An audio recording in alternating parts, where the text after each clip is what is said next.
Joining us now, the senior Congress leader Pramod Tiwari. I'm also joined by PKD Nambiar, Jawahar Sarkar of the Trinamool Congress, and Sanjay Jha also with us. See, Vishnu, there is no doubt that what Prime Minister was already all talking about was predominantly that what was the situation before and under the Akhilesh Yadav government and today. There is no doubt that the situation with regard to law and order has improved drastically in Uttar Pradesh, but it still lags behind many other states. That's the truth. So the idea, whatever in his interview, he was clearly talking about the way it has improved. The woman today can walk in the evening, go around in the evening without the Gunda Raj, which was the Bimaru state, and the Gunda Raj, which was the symbol of Uttar Pradesh, has transformed to a great extent. Of course, there is always a scope for an improvement. It's a large state which about Sir, there are any number of rape cases which are being reported on a constant basis. There is any number of communal clashes which have been reported. So, how does this bear up? 35% is the as lowered in terms of number. The year-on-year basis, if you really look at the 35% reduction in what numbers, Mr. Nambiar? National Crime Bureau data. Right, in crime, right. Yeah, the 35% is the reduction in the rape cases in Uttar Pradesh. All right, not my data. Jawahar, so much which could be rebutted over here. No, you are a senior journalist and you know how an interview take place. And I think Smita Prakash did an extremely good job. She asked almost a lot of questions which many media people in the various channels were talking about. The Prime Minister never answered to such kind of a question. And it was a very candid interview. I don't know whether is there any, of course he has got his own inimitable style of communicating. He's a great communicator. So somebody who have got an issue with that, that's their problem. So tell me one question which he has not given a proper answer. Okay, Sanjay Jha, how would you respond to that? The Prime Minister took on, okay, I see your point. Sanjay Jha, he did take on all questions. So what I liked in the greatly in this particular speech, of course, his detractors will definitely have their, Sanjay ji will say that it is the worst and his government was very bad. That's very normal in a democracy, and that's the way we should have people who supports and also go against. Before I give you an answer, I wanted to stand corrected my own statement. I said that the 66% drop in dacoit cases in UP. 45%, I said earlier it was 35% reduction in rape cases, and this is all none of my data, it is all the NCRP data. If it is applicable to Karnataka, it is also applicable to UP, and 19% drop in murder cases. Now, if you say that a 22 crore people population state like Uttar Pradesh, if this has been an achievement of a particular government, irrespective of Yogi or Akhilesh, whomsoever, let us at least बोलो यार कुछ तो देश के अंदर प्रगति हो रहा है या the state is going in the right direction.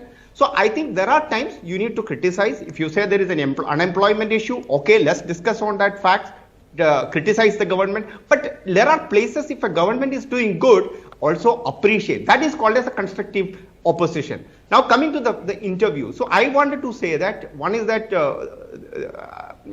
somebody was talking about it is a channel of all the channels, if I recall in India, do take the premium subscription of them and use that content from them from morning to evening. So I think putting an allegation on a news agency or a news network for giving an interview of the Prime Minister is uncalled for. If you are a media person, and then I expect that is something the minimum you should offer to another media business. Mr. Nambiar, the statistics that you are indicating of the crime rate having gone down, if you look at the absolute numbers, they're still absolutely horrific in Uttar Pradesh.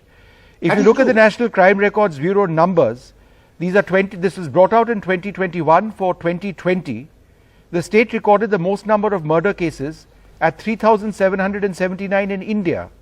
They also had the highest number of kidnapping cases in 2020 at 12,913. Now you can argue that this is the most populous state, but this is hardly anything to write home about. No, I think this is what we are all missing, this particular problem. Why I said that Uttar Pradesh even today is one of these states where maximum number of all criminal activities do take place as compared to many other advanced states like even Gujarat or But even you are Punjab saying or there's any been an other state. improvement. But the only thing what I'm saying is in the last 5 years, this is the amount of reduction which had happened over the, if you compare with the previous government. Okay, George So Sarkar, I'm would you saying like to that there is take on, an improvement would you like which to is respond to taking that place, point? but it is Yes. much- yeah. Yeah, go ahead, Yeah, Mr. There is- Sarkar. Miles to go. There is no point in taking on his Sarkar statistics, says which are is government delusional in his views in this interview and what he said in Parliament. See, Mr. Sarkar can definitely have his own view, but the only thing what we need to understand, he's a great communicator, and if he is communicating very well, did we ever had a prime minister in this country such a communicative? Every day he is communicating with you. I think the youth of this country do understand. We wanted to have a prime minister who communicates. Now coming to the Congress, he was talking about the Congress culture. Look at it, is not about just Congress, what he is talking about. In Andhra Pradesh, the government is former, it may be a new version of a Congress government, YSR Congress. In Telangana, it is Telugu Desam Party. You know that the history of that particular party, Mr. KCR, comes from the Congress.